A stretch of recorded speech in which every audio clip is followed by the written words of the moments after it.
Gerald Moore Jr., founder of Athletes in Cannabis. And today I'm going to share my All American Cannabis story with you all. I want to thank you guys for coming to the Athletes in Cannabis YouTube channel.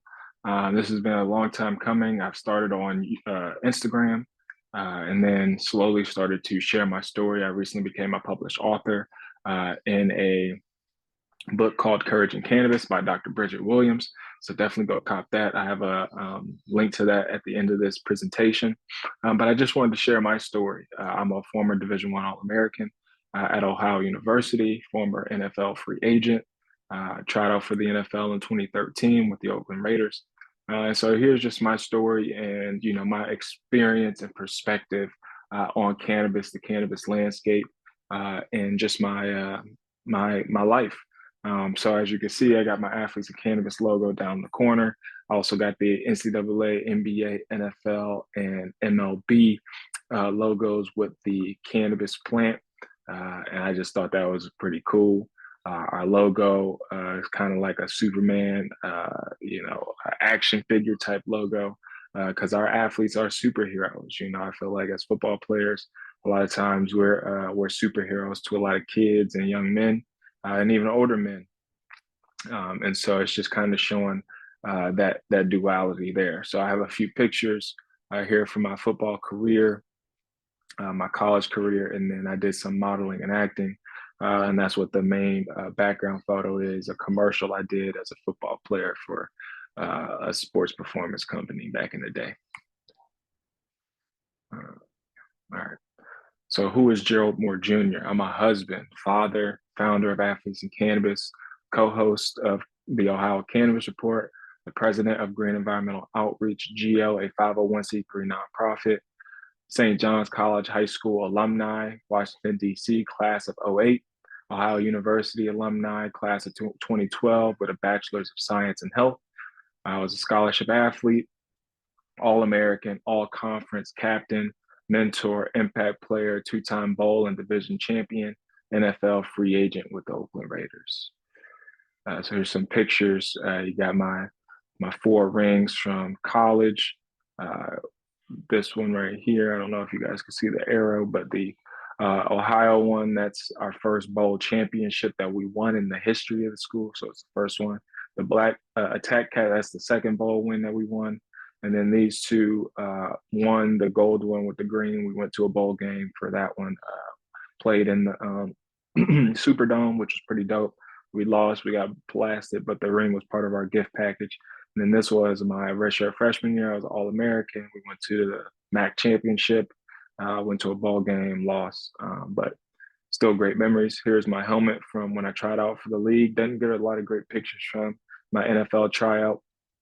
They keep things pretty tight-lipped. Here's from the Penn State game my senior year. So what is cannabis? I like to just break down what cannabis is, just in case people may not know. But cannabis has been characterized as marijuana, weed, gas, loud pack, zaza, exotic, dope, ganja. There's a lot of different slang terms for it.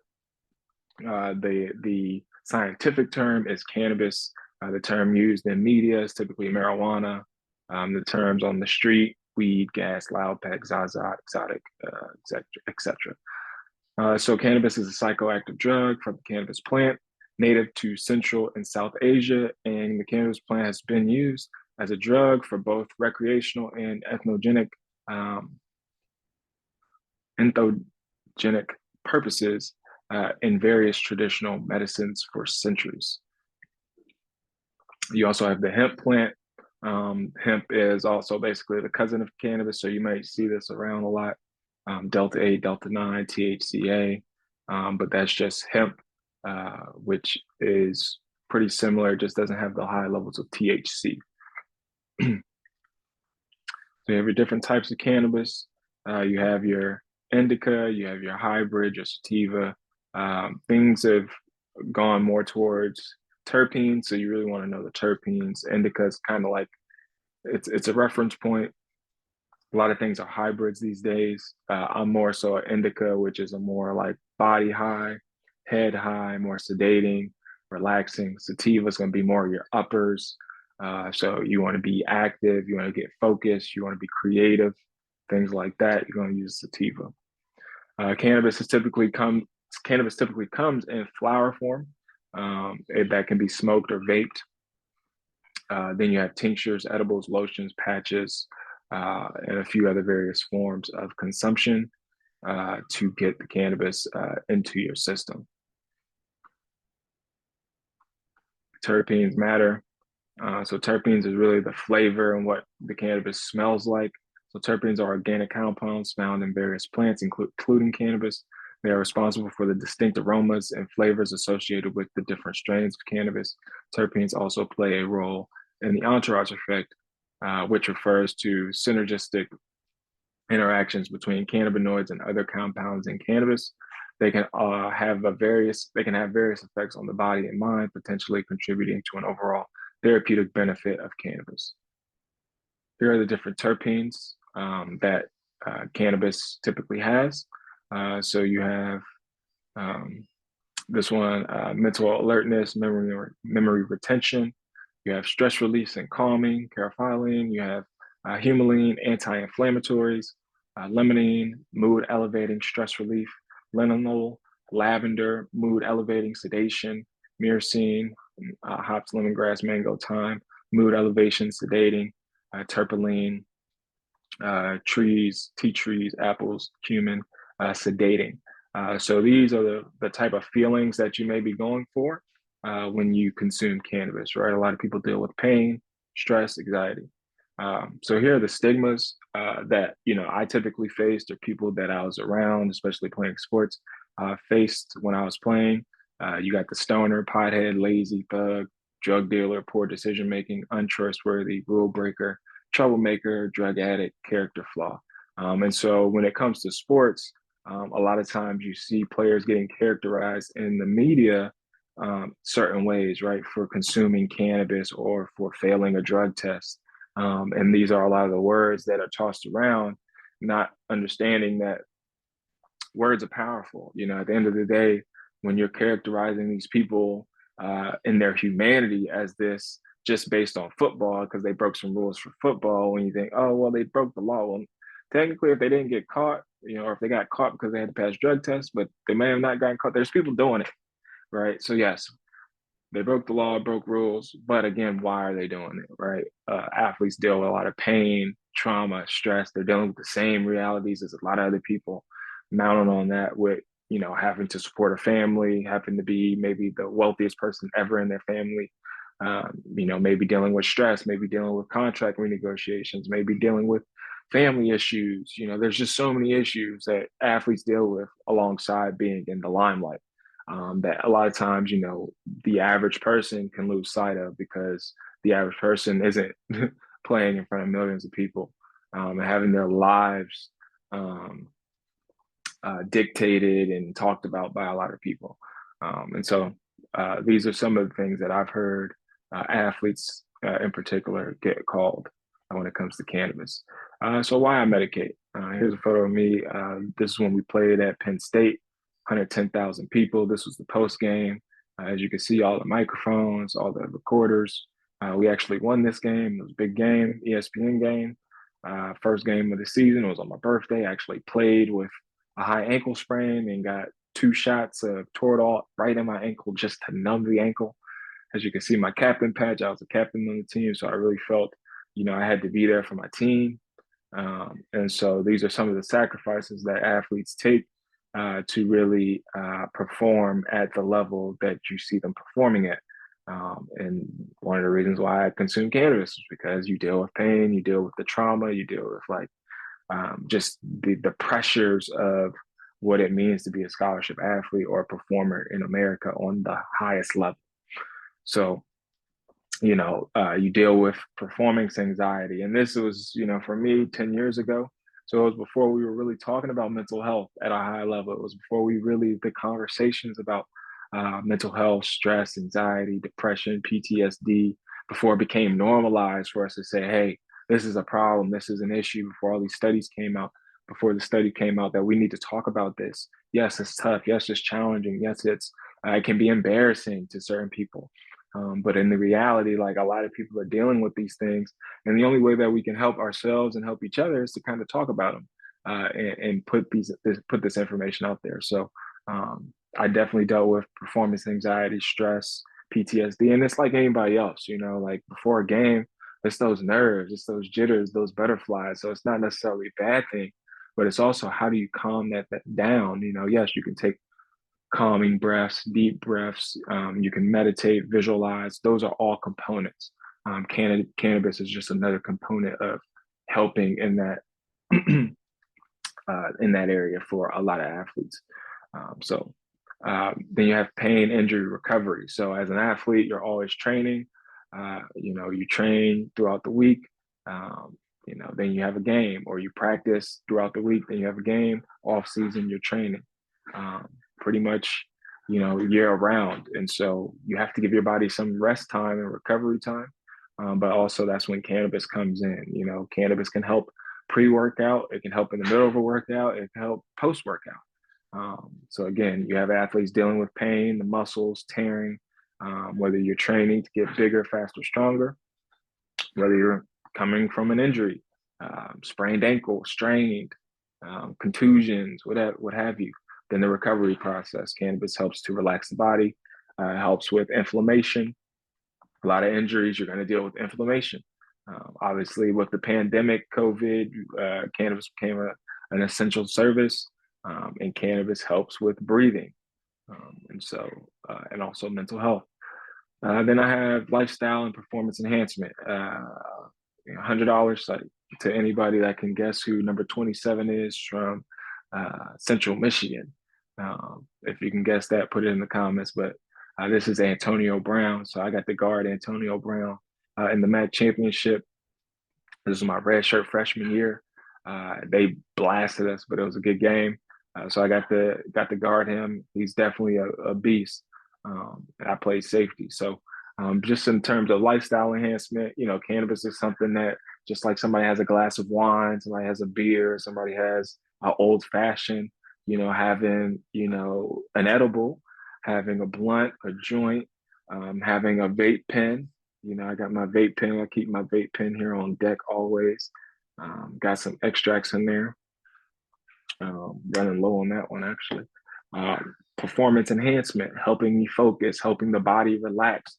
If you really want to perform at a high level, your body really needs to be at a relaxed state. Your mind needs to be at a relaxed state so you can focus. And cannabis can really help with that. And so those are some of the reasons why I consume cannabis. And then going into some research and data, here are some ex-NFL players that are in the cannabis space and some information. It's estimated that 65 to 80% of NFL players consume cannabis. A commission formed between the NFL and the league's players union plans to award up to $1 million in grants for researchers to investigate therapeutic potential of marijuana, CBD, and other alternatives to opioids for treating pain. Then you have Ricky Williams, Joe Montana, you have Calvin Johnson, Beast Mode, Randy Moss, and then you have Gronkowski. And these are just a handful of players, retired players, a couple of Hall of Famers. Ricky Williams has been one of the leading advocates for NFL players in cannabis. He retired early just so he could pursue cannabis. Calvin Johnson as well. And then here's NFL Hall of Famer and founder of Primitive, Calvin Johnson. Yeah, football Hall of Fame, that's a great legacy, Johnson said, but I would love for my legacy to be able to create something here that goes beyond creating that quality of life for people in so many different applications. That's what I'm all about. And then you have marijuana that's staying banned by WODA, the World Anti-Doping Agency. We all remember Sha'Carri Richardson testing positive for THC a few years ago. And then here's some known benefits for cannabis, like I talked about: stress reduction, anxiety control, increased focus, addiction control. Researchers at University of Illinois at Chicago, and the University of Chicago report that low levels of THC, the main psychoactive compound in marijuana, does reduce stress. Anxiety control, low levels of THC helps with social anxiety. CBD at all levels shows reduction in anxiety. Increased focus. Cannabis helps athletes focus during prolonged training sessions. Addiction control helps reduce dependence on opioids for pain management and also alcohol. Cannabis by the numbers, 12% of Americans are active marijuana users. Nationwide cannabis sales increased 67% in 2020. Support for legal marijuana cannabis is at an all-time high. At 68%, the U.S. cannabis industry is worth $61 billion.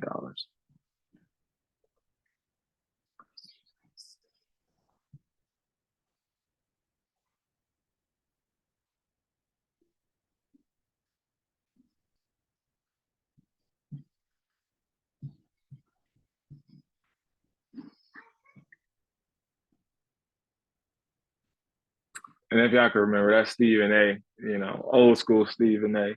And obviously, a lot of players have been, tied to, and this is what happens. You fail a drug test, it comes out to the media takes it, and they run these clips over and over again. And people that never had any contact with the player, don't know the players, then make an assumption of who this player is and characterizes this player as a bad player, or oh, he should have just followed the rules, or oh, there's just so many things that come. It's like, bro, he's dealing with pain, he's dealing with anxiety, and a lot of us are going to do anything and everything to kind of heal ourselves.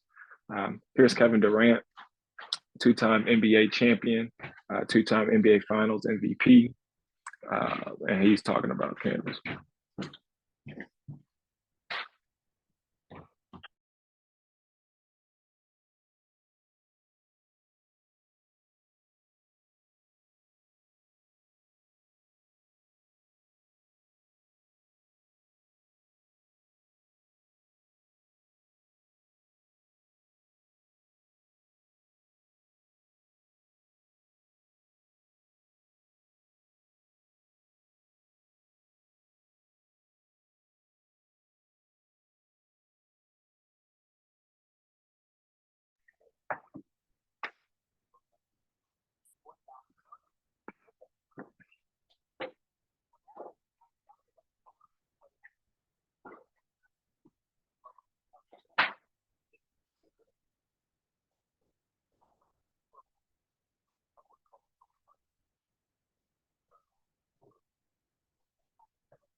Like that's, I mean, I love it. KD, we come from the same community. So shout out to PG County, Maryland. But this is the power and the influence that our athletes have. For somebody of his stature, that's top five, top 10 all time in the NBA, scoring. Um, his voice and saying that publicly with his following is massive. You know what I mean?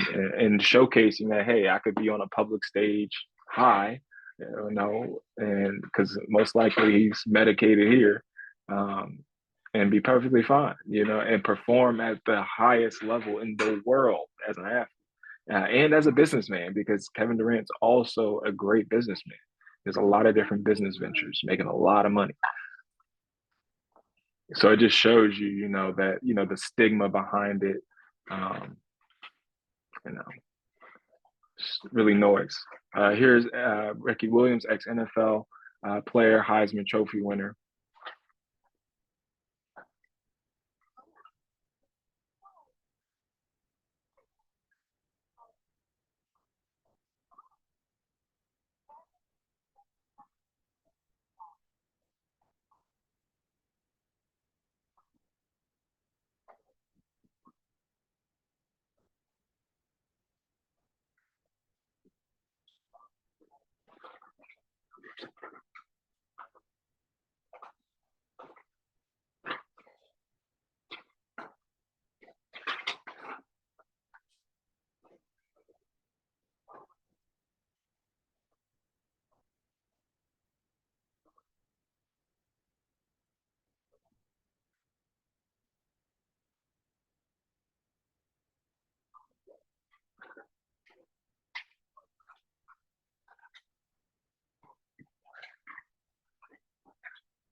So that's Ricky Williams, you know what I mean? Another, big time ex NFL player showing you and telling you, the impacts.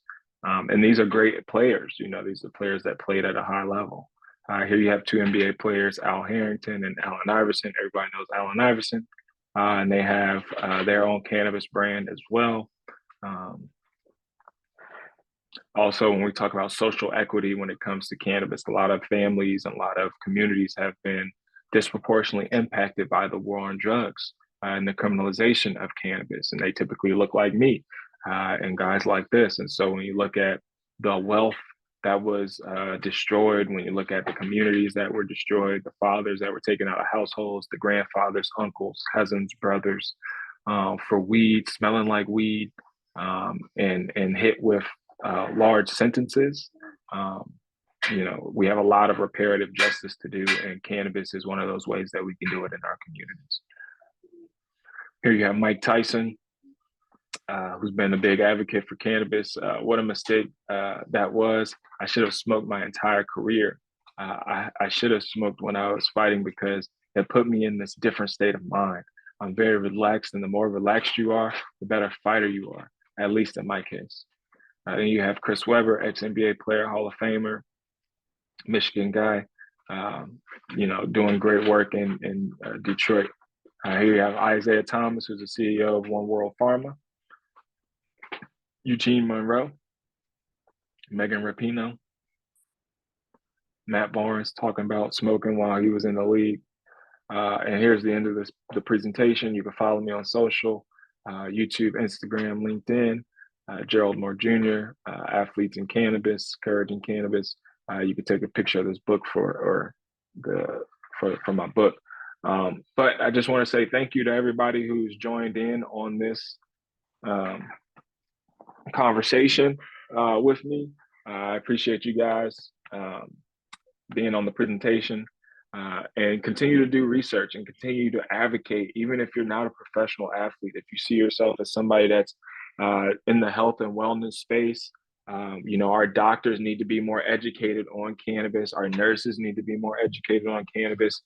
Personal trainers, physical therapists, massage therapists, anybody in the healthcare field needs to be more educated on and around cannabis and how it can help in cannabis or in athletes maintenance of their body, dealing with pain. That is a triceratops. And so again, thank you guys for tuning in. Please like, subscribe, comment if you want any more content. Also, I do speaking engagements with groups, doctors groups, college students, college courses. I have a class coming up with UC, University of Cincinnati. So I love to share my story as a former Division I All-American and pro athlete in my cannabis journey. So please contact me. You can contact me on Instagram or hit me up here on YouTube. But thank you for tuning in. Peace. What was that? What was that?